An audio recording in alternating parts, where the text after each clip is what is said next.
So, hello everybody. This is Jason, which is basically in Hellenic, it's Iasonas. Iasonas, exactly, which is the healer. Iaso means to heal.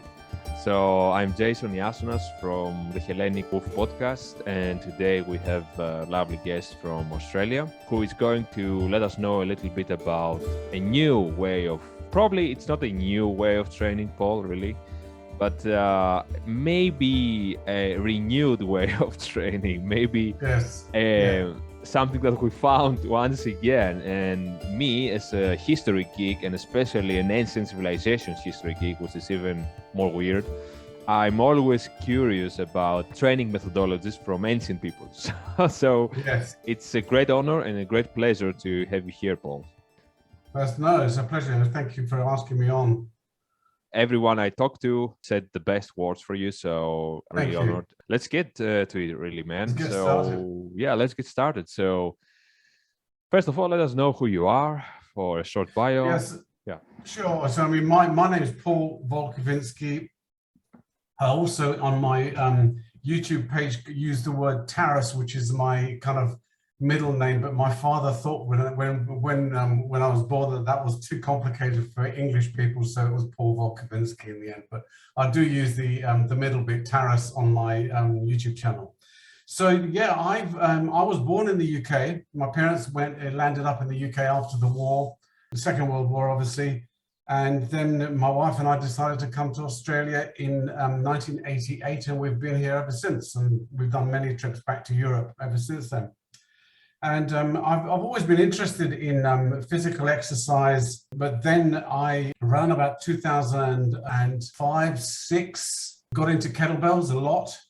And I started searching the internet for what else you could swing, basically, which sounds a bit like yourself.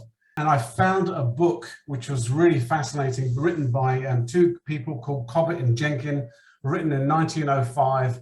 And there in the book were the templates of how to make Indian clubs.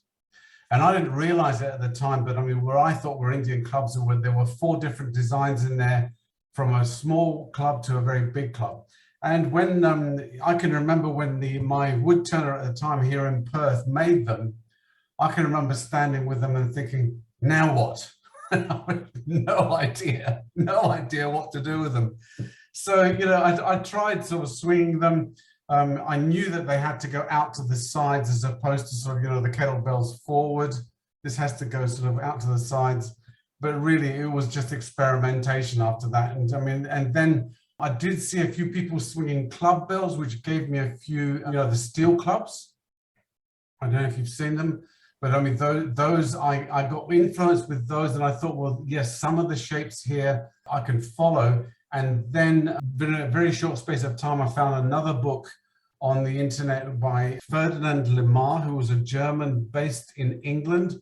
He had an athletics club in London, and he wrote a book called Indian Clubs and How to Use Them. And basically that was full of diagrams and written in quite sort of flowery old English. But that is still to this day is my Bible. I still use that still to this day, that book. Huge, you know, it's a huge volume of different descriptions. And then I basically started following the patterns that he was doing in there, and got more and more into it, just really liked it. And I love the feeling of wood in my hands, as opposed to, I had a steel mace in those days, not a bamboo concrete mace. And I love the feeling of wood in my hands, so consequently that it was just a sort of natural feeling to the clubs. You know, then I started searching, you know, who else is doing this? You know, who else is doing this sort of stuff? And then I found another Australian called Tom Burrows, who was an endurance swinger. And he had a sort of, he was, I forget exactly when he was, I remember he's January the 26th, he was born, but he goes back into the sort of 1870s or something like that. And then he sort of, you know, he became a world class Indian club swinger. And his final claim to fame was that he swung for 100 hours non-stop under medical supervision in army barracks in England. Now, what inspired me out of that? What inspired me? Because then I started looking for articles about him and, you know, what did the papers say about him and so on. And the most intriguing thing was, one paper article said that he actually was reportedly swung 120 different patterns during the 100 hours. And that was an eye-opener to me. I mean, it was like, wow. I mean, 120, I knew about 5 at this stage. You know, so I really put myself on a trajectory, and I started working on a routine and finding things, looking in his book. And then I basically went back to page 1 in his book and started going through again, because the Lamar book, because Burroughs had written a book, but it's very, very basic. Lamar's book had a lot of information in there, and I started going through there. And then I realized, I mean, where the sort of basic circles are. And then the next challenge is to find, so you can swing both arms, let's say going outwards.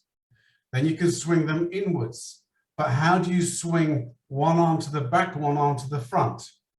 This way, asynchronous. So that's called asynchronous. Opposed to, if both arms mirror each other, it's called synchronous. If one arm does a different back circle and the other one does a front circle, that's called asynchronous. And I'm thinking to myself, well, how do you change from one to the other?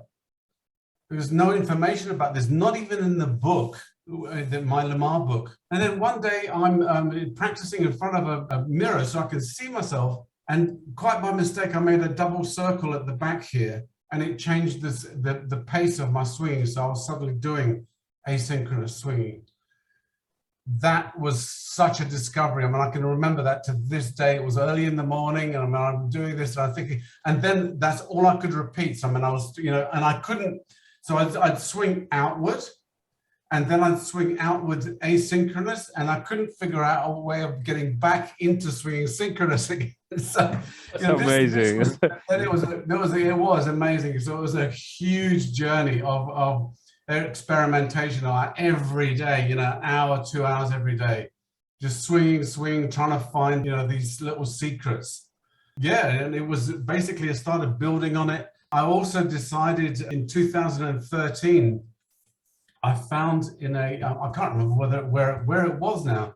It was in the reception of a doctor or a dentist or somewhere. I found a magazine, a travel magazine, and in that travel magazine, there was a guy on the steps of the river Ganges in Varanasi, India, standing there with a mace or a gada. And I thought, I have to go there.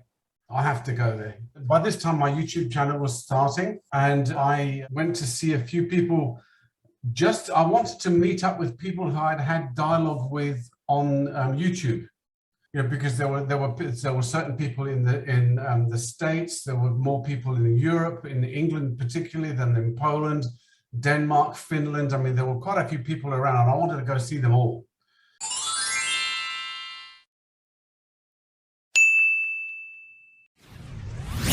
And hoping to learn from them, and found myself basically showing them how I swing. This is the way that I do it, kind of thing. So we were just sharing stuff, and it was really nice. And finally, I ended up in Varanasi, only went there for 4 days. And I just happened to meet a guy on the Ganges again, on the riverside. And he was an ex-wrestler. And when I told him what I'd come to Varanasi for, he said, okay, tomorrow morning, I'll pick you up on my motorbike, and I'm going to take you around all these akharas, akhara is a wrestler's gym in Varanasi. So that's in Hindi, so akhara. And and off it went. So the following year, back I go, again. So I do another world trip and then end up in Varanasi. And then the second time I went to Iran also, because I wanted to see the Iranians swinging their meals, those big long clubs. Do you know what I'm talking about here? No, nothing about the Iranians. Oh, okay. The first time I'm hearing about it. So what's very interesting is that they used to share a border years ago. And they have techniques of swinging that kind of cross-pollinate through. And the Iranians will swear that they invented it. The Indians say that they invented it. I'm not going to argue with anybody. Whatever you say, that's fine. Well, what is interesting is that I actually listened to a podcast about Iran. And what happened in the podcast was that they were talking about Cyrus the Great. 2,500 years ago, led armies through Iran, Persia in those days. And he had a concept of having 10,000 men who he called the Immortals. The Immortals had 5,000 men as backup. So if ever a man was wounded or killed, there would be an instant replacement. And he wanted, legend says, this is, I don't know this is a fact or not, but legend says that he wanted his armies to train with equipment that was 2 to 3 times heavier than their swords and shields.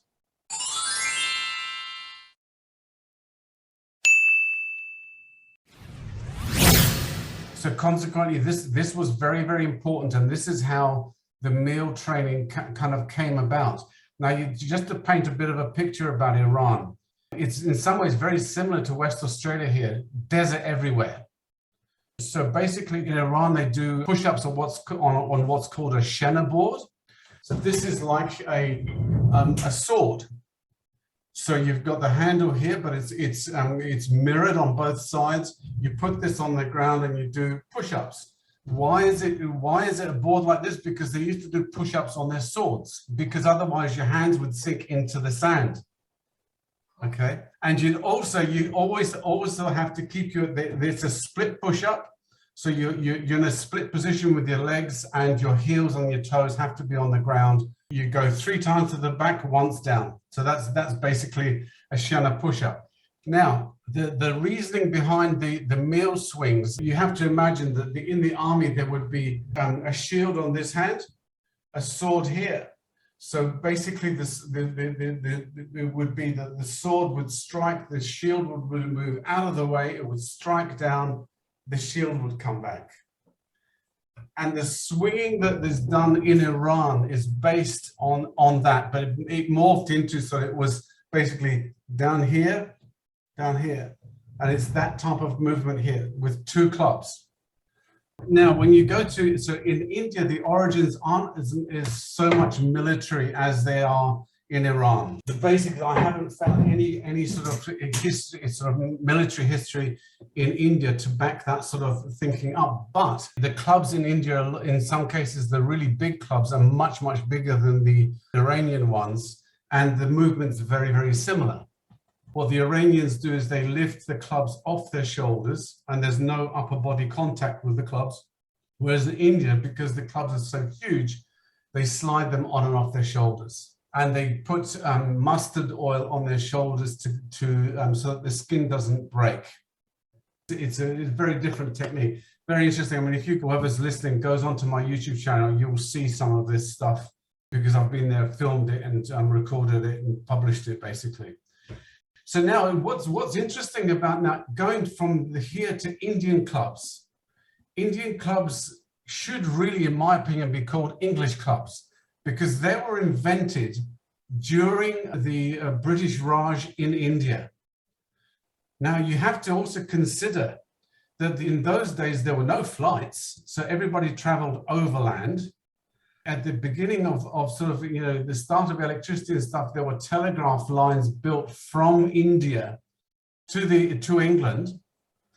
And that would have gone, in some cases, some of them would have gone through Persia. So, I mean, you've got this sort of like people traveling backwards and forwards. So that's why I'm saying the fusion, because there was a shared border, there was a fusion there, which is very difficult to unpick, although there are specific differences between the two. Anyway, so now let's get on to, so now you've got this concept of in the around about the 1830s, the British are in India and they see the Indians incredibly fit. I mean, the military, police, and so on, the wrestlers, all training with this equipment. So they, inspired by this, they're thinking, and I've never ever found the possible originator of this. But anyway, it was the military that decided that the concept of this, the club coming down, striking somebody, or uppercut, so it's coming up from below. You could do this with something that represented a sword, hence the Indian club.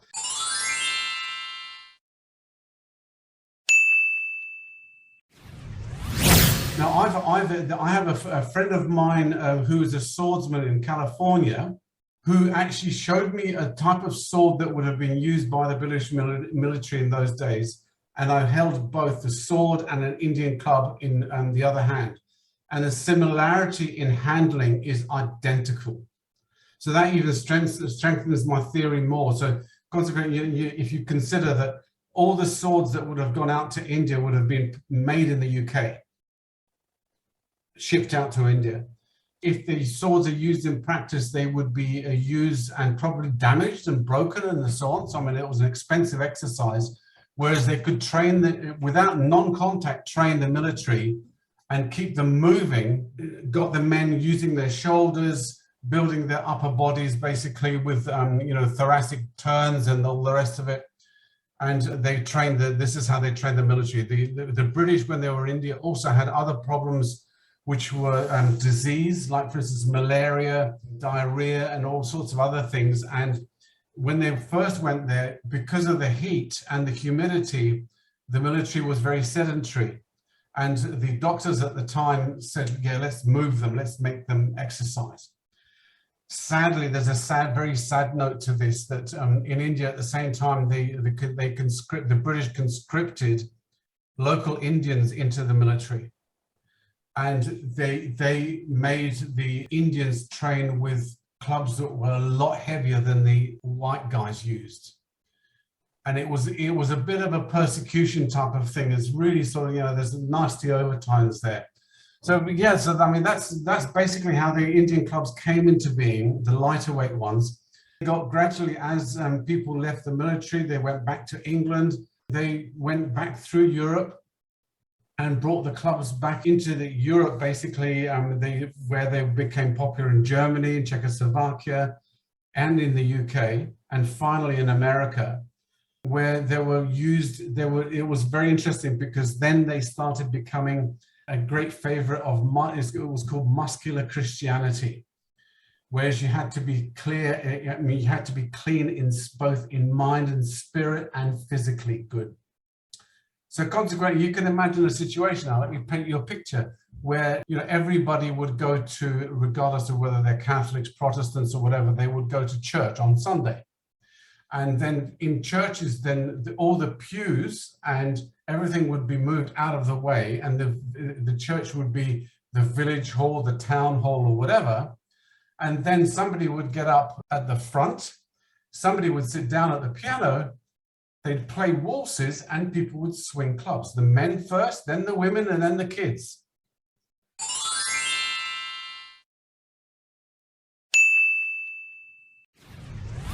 So this was like a social event. I mean, club swinging became a social event of muscular Christianity in particular, hugely popular in the States. And then the demise, I mean, I'm going through history very quickly here, but the demise of Indian clubs was when men like Eugene Sandow, do you know of him? He was a bodybuilder, very, very beautiful body. And I mean, every man and his dog wanted to look like Eugene Sandow. And I'm not blaming him entirely, but gym equipment became more popular, and it's kind of, lifting and that type of thing became stronger and stronger. And then the manufacturers of gym equipment started basically satirizing Indian clubs, that they were good for swatting flies and all this sort of thing. And there's an actual publication that came out in New York, and using images from a book that was printed in 1866, satirizing the club swinging, that was fly swatting, and they didn't know what they were doing and all this sort of thing. So it's like quite a bizarre story. And now, for people like myself, I've gone into it, because I just love the feeling of club swinging, but also there was the challenge of finding the complexities, how to swing something on one side of the body and do something else on the other side of the body, how to go cross body, so you're crossing the midlines, and mentally, there's a huge type of sort of like fusion of physical exercise and mental concentration to do this sort of stuff. So I mean, and that's basically, that's been my mantra ever since. I've taken that through into Persian Meals to a certain degree, and certainly to the Gada Mace, where I've discovered that you can, some of the techniques, for example, that you can use in Indian clubs, you can use to turn the body underneath the swing of a mace, for example.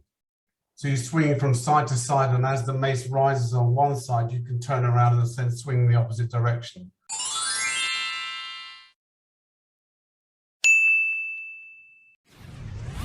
You know, this is all, because you can imagine it has to be done well-timed and really quick. Otherwise, you're liable for, you know, an accident to happen. So that's in a nutshell.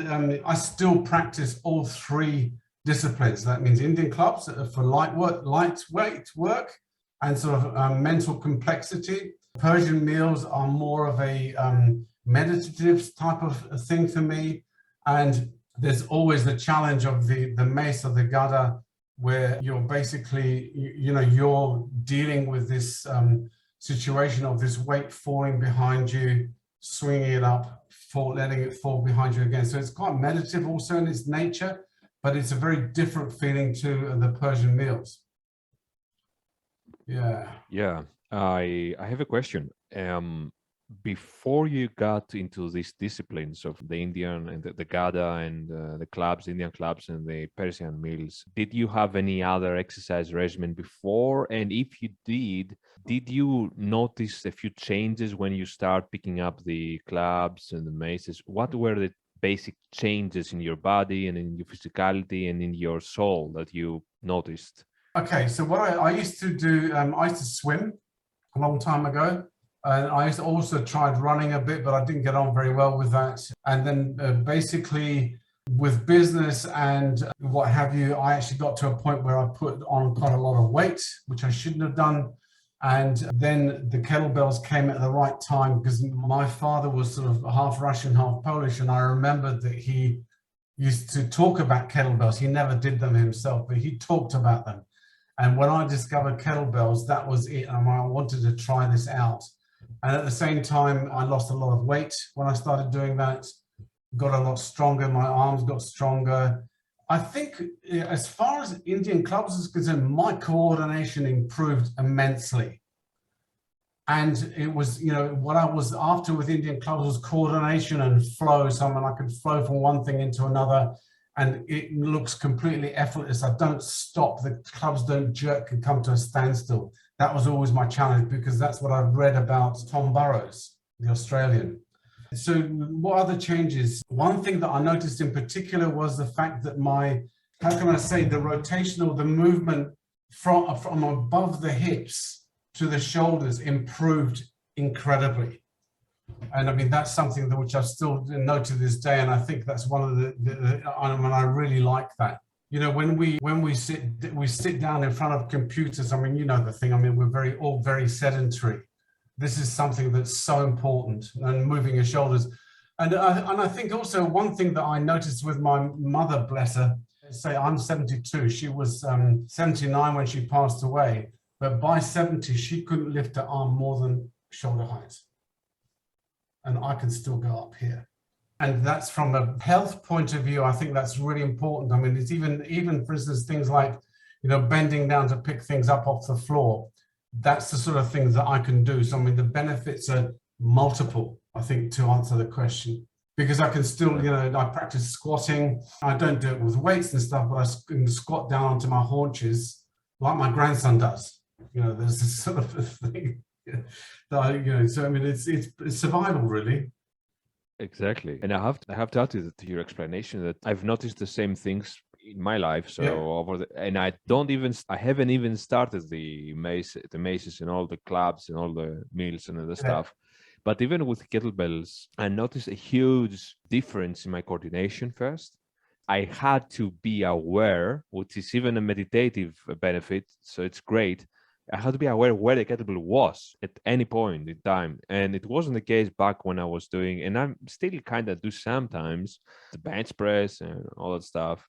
You know, it's a very repetitive thing in a very steady, how do you say this, action. It's not natural. It doesn't feel natural. And like you said, my obliques were on fire, and all the abs that are on the sides and all the weird little muscles that are around the spine and all these things started, I was erect, so my body was erect when I started being physical with the kettlebells. I started, picking up, like you said, picking up the groceries, for example, and I was trying to pick up more and more groceries, and I was amazed to find that I was much stronger than I was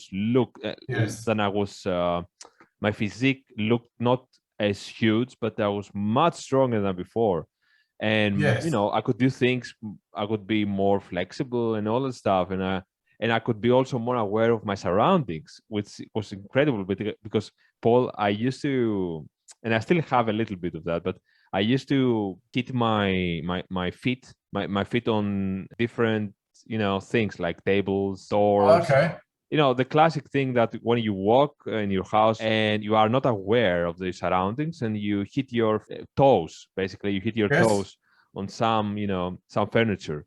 And I found that over the past 2 years, it doesn't happen anymore to me because I'm always on. It's amazing. Yeah. You're in tune with your surroundings. Yeah. And regarding flexibility in youth, I really believe the same, because I had a girlfriend that her grandparents were like in their early 70s when I met them. Yeah. And I remember distinctly how unable they were to even move, specifically her grandfather. He was like, on his deathbed, and literally a couple of years later, he died. He was looking like dying. And I think that chronologically, maybe somebody, for example, is 70 or 60, whatever, but if you keep your body flexible, smooth, and all the ligaments, all the bone structures, all the muscles, you can live much more. And that's basically my grandmother and my grandfather. They died like, my grandmother still lives, she's 90, and she's very active. She can do that's good. Yeah, she's not like she leaves. She enjoys life, and that's what I also want. And you basically told me that you're 72, and I don't believe you, basically, because I thought that you were literally 60 or something. It's no, I've been very fortunate with that, and I think it's I think basically that all this equipment is keeping me young, if you like. Seems like it.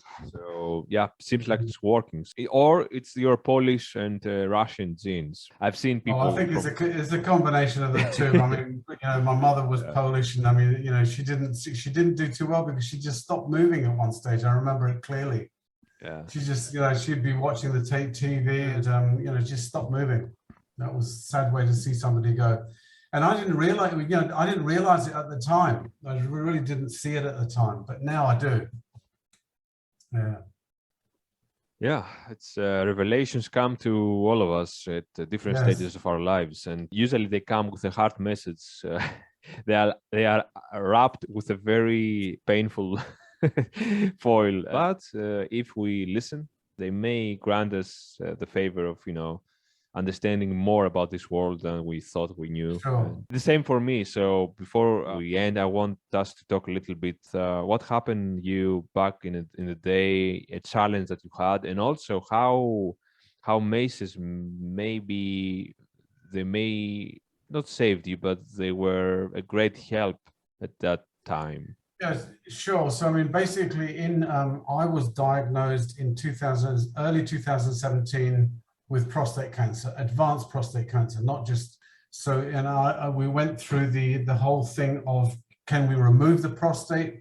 And the answer was no, we can't, because the cancer had spread. It was just too late. It found too late. The reason that the cancer was found in the first place was because I went to the doctor and said, I'm getting up so many times during the night to go, had to have a pee in the bathroom. And then I got sent for tests and, had all sorts of biopsies done, and basically they found the cancer. Now, what's interesting about this is, just very quickly, I had been tested for prostate cancer for the previous 12 years. And all the way during that time, I had a false negative. And then I found out afterwards that 70% of men have positive tests, 30%, which is I'm part of, have false negatives. And that was mine. And basically, it's something to do with a test not picking up, and some of my chemistry being a little bit different that stops the test from registering. Anyway, so, down the line, I went into chemo, and I had to have 6 rounds of chemo. And at the same time, I had to have what's called an androgen blocker, because I was told that the prostate cancer I had feeds on my own testosterone. So they had to suppress the testosterone, which is basically effeminizing. So it means that you're going to grow breasts to a certain degree. You get fatty deposits up here, and it changes your body drastically. And anyway, I'm not going to go on about that. It's not pleasant to say the least. I mean, so you've got the combination of 2, chemo and androgen blockers. And I vowed to myself, because I was very fit when I went into treatment, and I vowed to myself that I was going to train every day. And my training schedule at that time was I'd go for a walk in the morning first, and then I'd come back to my house in those days and train.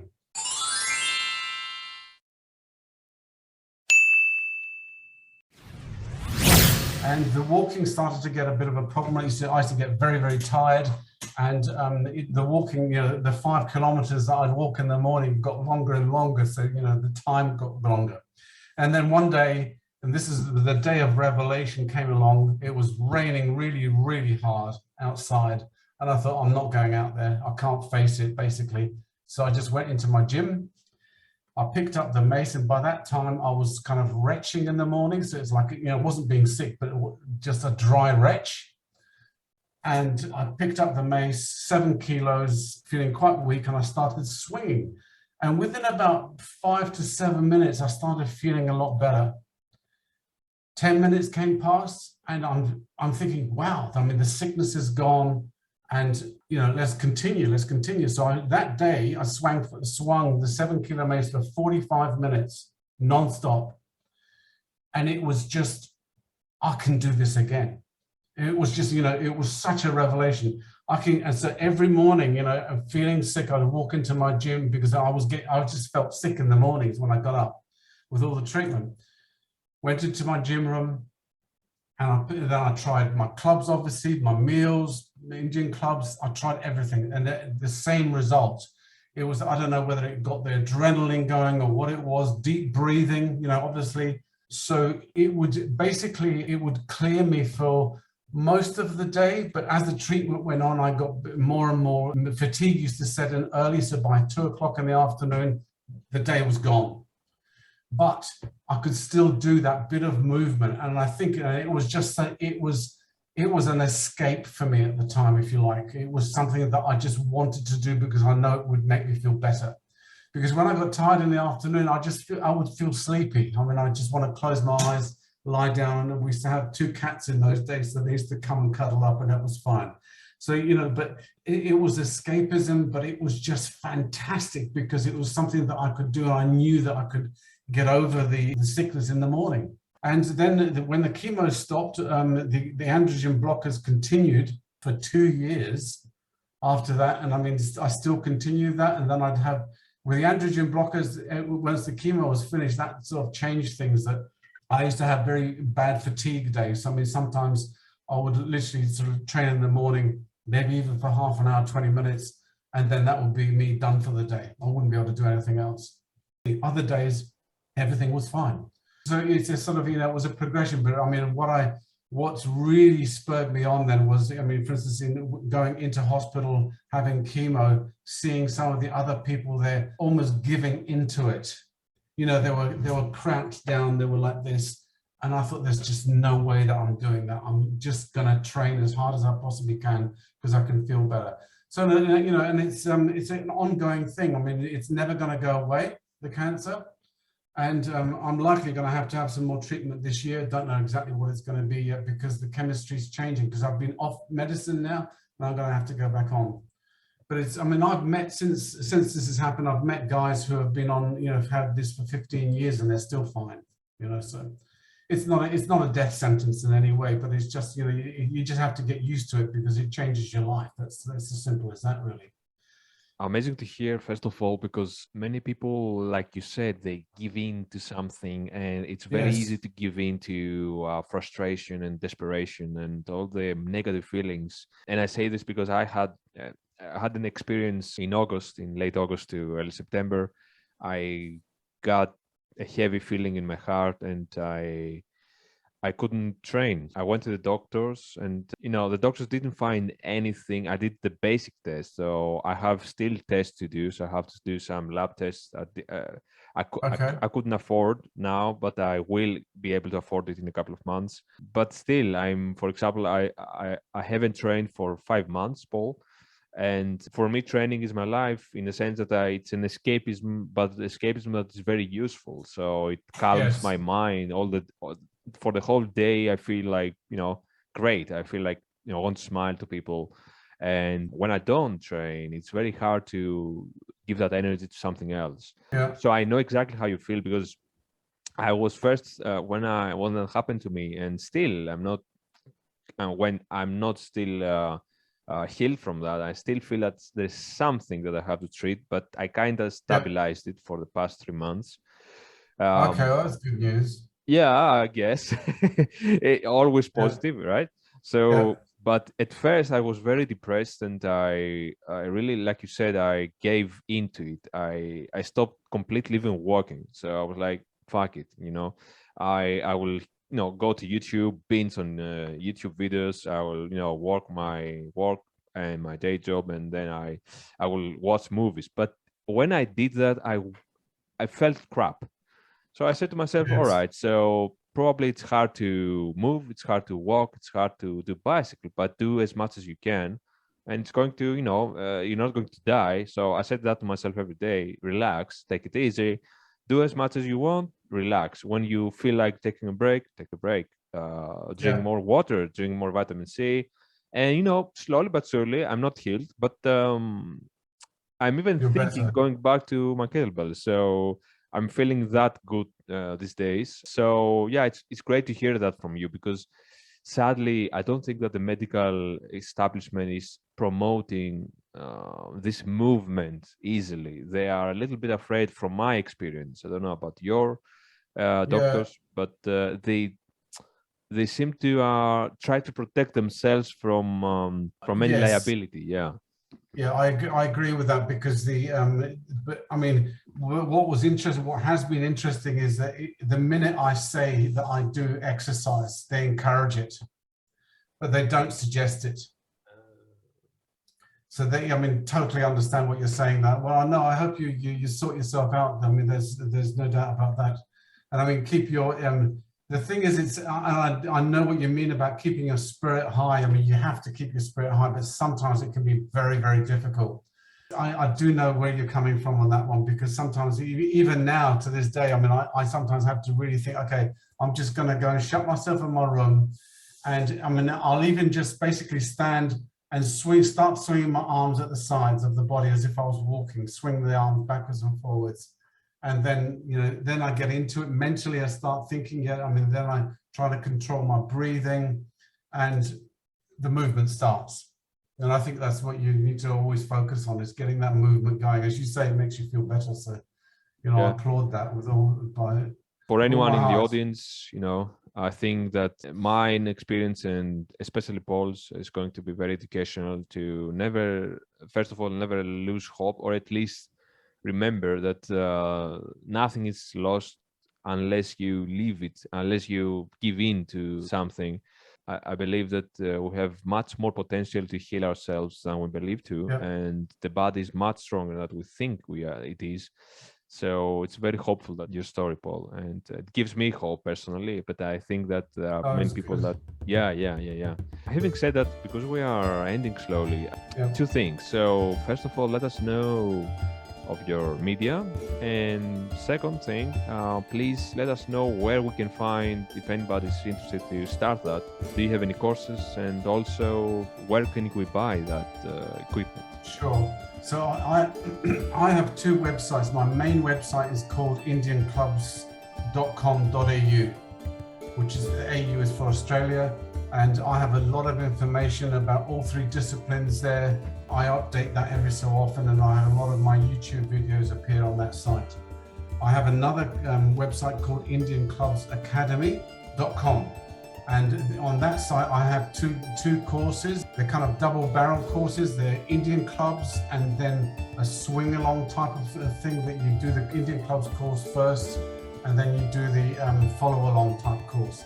The same with the Mace. So I mean, that's indianclubsacademy.com. And apart from that, I'm on Instagram under just my surname, Wolkowinski, @Wolkowinski. Facebook, just my name, Paul Wolkowinski. Yeah, that's pretty well it. I mean, that's the areas that I'm in. And also, obviously, I'm on YouTube as Paul Taras Wolkowinski, which is that small name that I was mentioning when we first started talking. The name that goes back to somewhere between the Polish-Ukrainian border.